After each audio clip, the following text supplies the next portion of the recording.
Olá, bom dia, graça e paz a você, a sua família, em mais um despertar com Deus. Vamos em frente com nossa jornada bíblica de estudos diários da Palavra de Deus, capítulo a capítulo. Hoje vamos aprender juntos, estudando Números, capítulo. Este capítulo nos apresenta o tema Fronteiras de Canaã. Vamos então nos aprofundando e seguindo esta narrativa bíblica sobre a jornada do povo de Deus, o povo de Israel, lá no passado e quais são as lições para nós hoje. Números 34 fornece instruções detalhadas sobre a divisão da terra prometida entre as 12 tribos de Israel. Ele estabelece os limites da herança de cada tribo, nomeia líderes para supervisionar a divisão e garante a distribuição equitativa da terra. O capítulo destaca a natureza meticulosa do processo, destacando a importância de alocar adequadamente a terra como parte essencial do cumprimento da promessa de Deus aos israelitas. Essa é a introdução do nosso estudo em Números 34. Agora vamos aos detalhes, nos comentários dos versículos. A terra foi dada por Deus como herança. Os limites declarados por Deus eram maiores que a área efetivamente ocupada pelos hebreus. Os limites correspondem à área efetivamente conquistada por Davi e ao território ideal retratado por Ezequiel, lá no livro de Ezequiel, capítulo 47, verso 48. O tamanho da terra mostra a generosidade de Deus. Ele sempre nos dá mais do que podemos pedir ou pensar.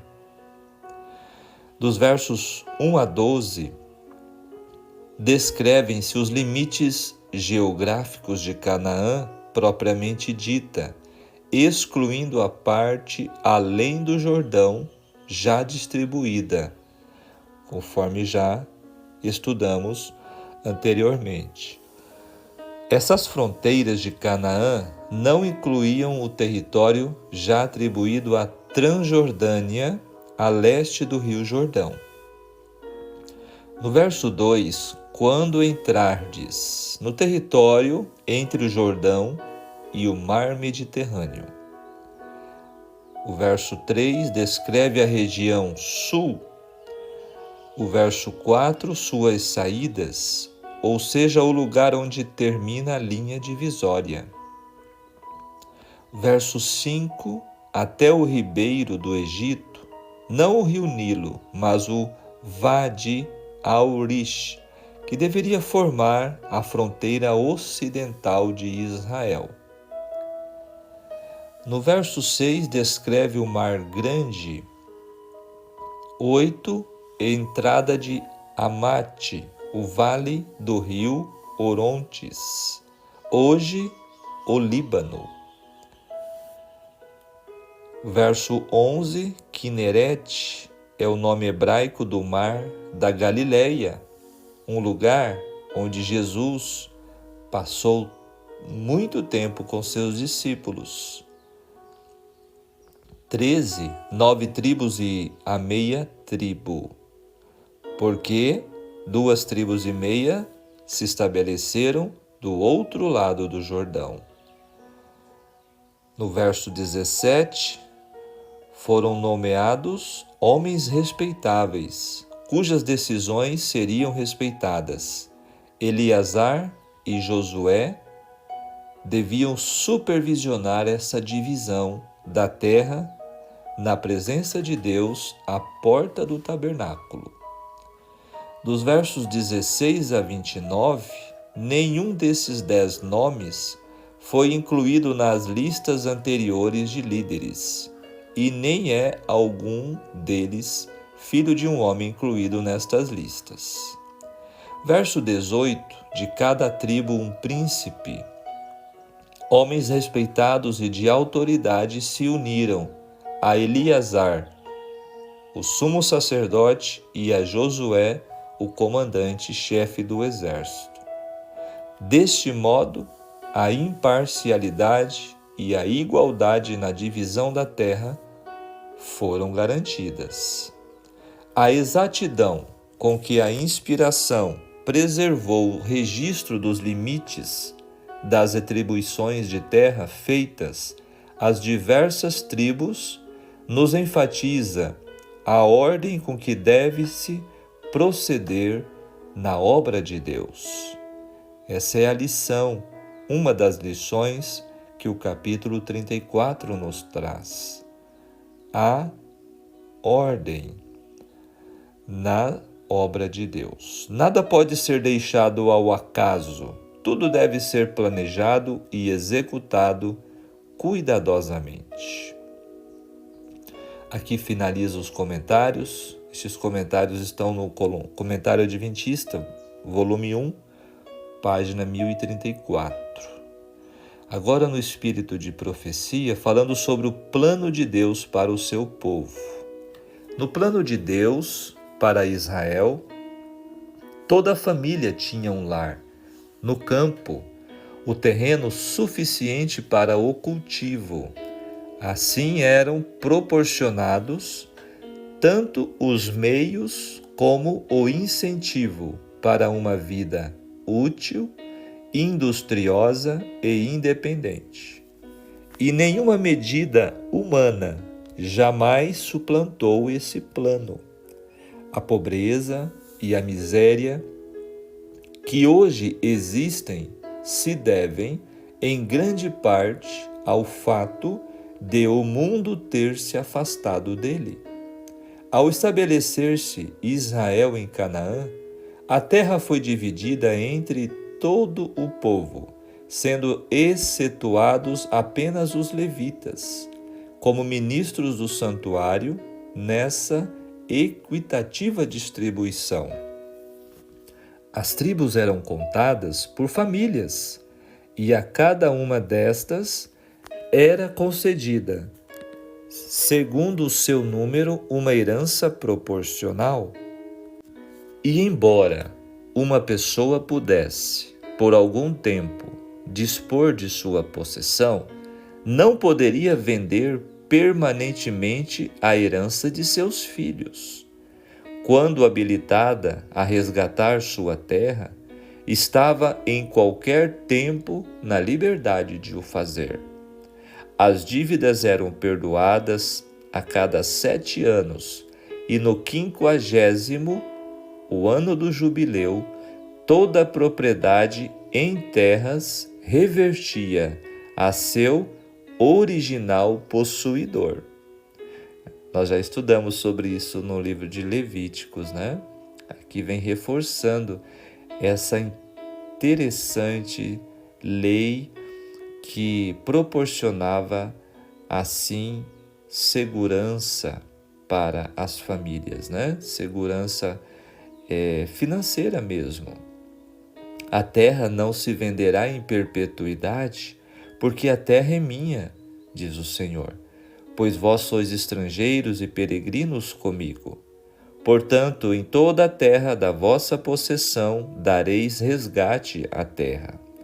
Quando teu irmão empobrecer e vender alguma porção de sua possessão, então virá o seu resgatador, seu parente, e resgatará o que vendeu seu irmão. E se alguém achar o que basta para o seu resgate, tornará a sua possessão. Mas se a sua mão não alcançar o que basta para restituir-lhe, então a que for vendida ficará na mão do comprador até ao ano do jubileu. Está lá no capítulo 25 de Levítico. E também fala sobre o ano 50º, que seria apregoado liberdade na terra a todos os moradores. Assim, cada família era garantida em sua possessão, sendo proporcionada uma salvaguarda contra os extremos, quer da opulência, quer da miséria.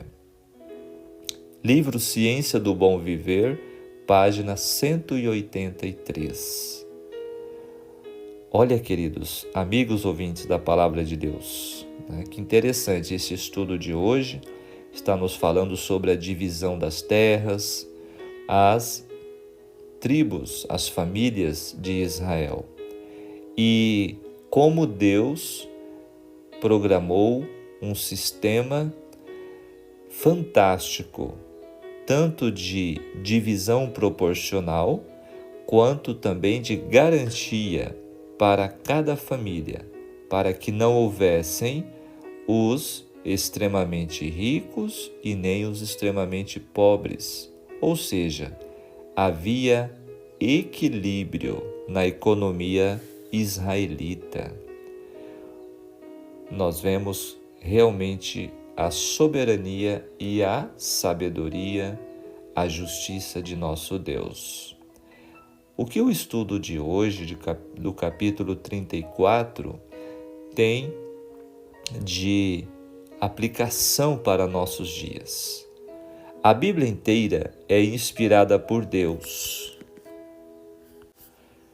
Nada deve ser deixado de lado, descartado ou menosprezado. Leia e serás grandemente abençoado. Este capítulo apresenta a preparação para a distribuição da terra prometida. Delineia-se as fronteiras, convoca-se os líderes para repartir a terra prometida. Em relação à terra, o tamanho da herança era determinado pelo tamanho da tribo, mas a posição era determinada por sorte. Contudo, Deus não deixou ninguém sem herança, sem lugar apropriado na terra prometida. Isso nos prova que Deus não esquece nem ignora ninguém. Nestes 29 versículos, 10 vezes aparece a palavra limite. O que isso nos ensina? Este tema predomina neste capítulo. Deus escolhe um número limitado de líderes e delimita o território geográfico para cada tribo. O que podemos aprender destes limites? Que nós somos limitados por nossas fraquezas. Devemos viver para superar nossos limites, mas jamais ultrapassar os limites estabelecidos por Deus. Israel deveria conquistar, avançar, lutar, mas permanecer dentro dos limites apontados por Deus. Também nos ensina que dentro dos limites estipulados por Deus, há liberdade.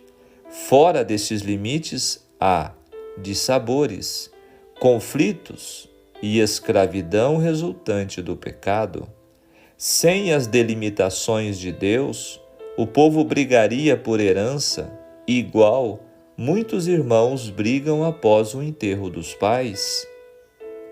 Quantos conflitos familiares hoje nós vemos em famílias brigando por herança, não é mesmo? Ir além ou ficar aquém dos limites divinos prejudica a nossa vida. Se as tribos não fossem até o limite do território, os inimigos hostilizariam aos israelitas. Quem é misericordioso com o pecado, logo perceberá que o pecado não tem misericórdia de ninguém. Percebem? As lições para aplicarmos hoje em nossas vidas? Precisamos entender que a estratégia divina é que na união há força. Um povo totalmente descomprometido com o pecado, ligado a ele, seria a potência mundial que iluminaria com a verdade celestial a toda a humanidade. Precisamos aprender que Deus é dono de tudo, mas deu apenas um território bem delimitado a Israel. Assim, ele estava preparando tudo para a vinda do Messias, o Salvador e abençoador do mundo inteiro. Respeitar limites divinos atrai bênçãos. Busque-as em Deus.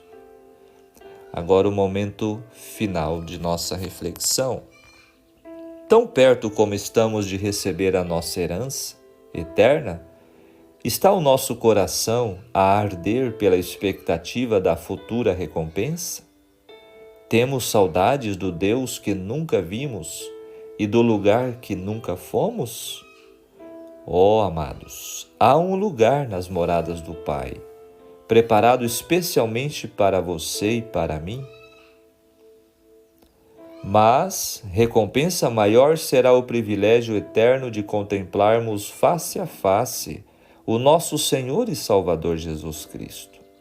Em um mundo de conflitos entre nações, nós servimos a um Deus que não mente e que nos fez a mais linda e preciosa promessa acerca de um lar de eterna paz e felicidade.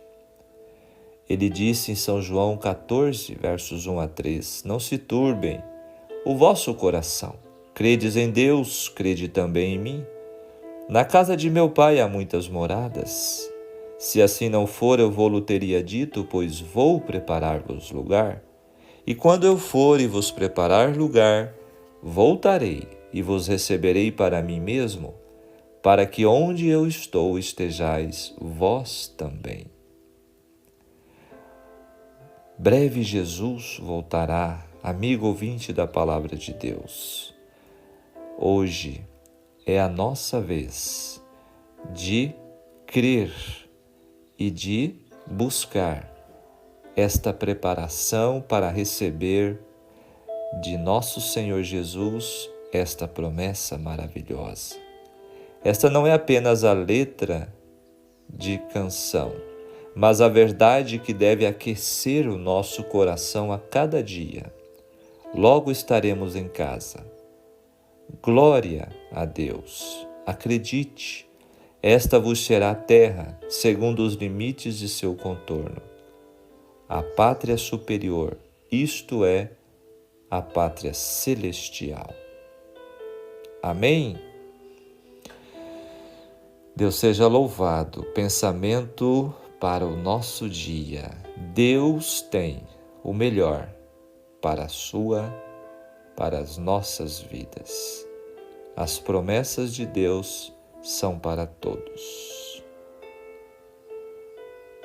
Amém? Muito bem, aí está o capítulo 34, com seus ensinamentos e lições para nós. Que eu e você possamos cada dia almejar, fazer parte do povo que estará recebendo de Jesus o cumprimento destas promessas maravilhosas.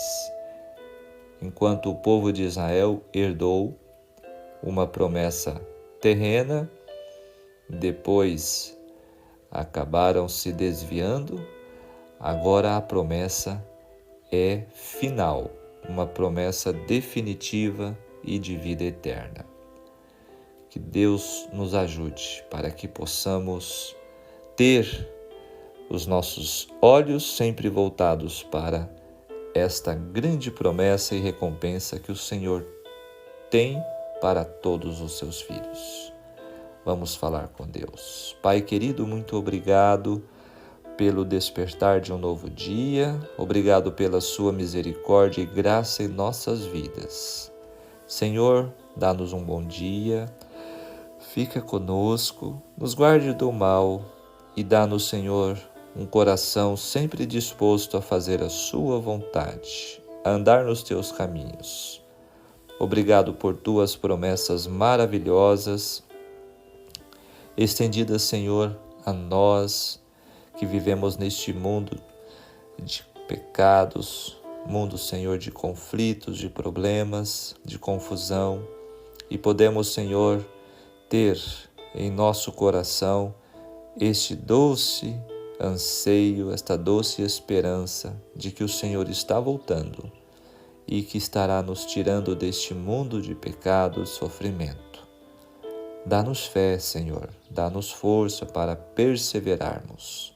Abençoe cada pessoa que está acompanhando este estudo, continue conosco cada dia, em nome de Jesus. Amém. Muito bem, que Deus te abençoe, que Deus te guarde. Ficamos por aqui. Tenham todos um ótimo dia, um ótimo final de semana e até o nosso próximo estudo, se Deus nos permitir. Tchau, tchau.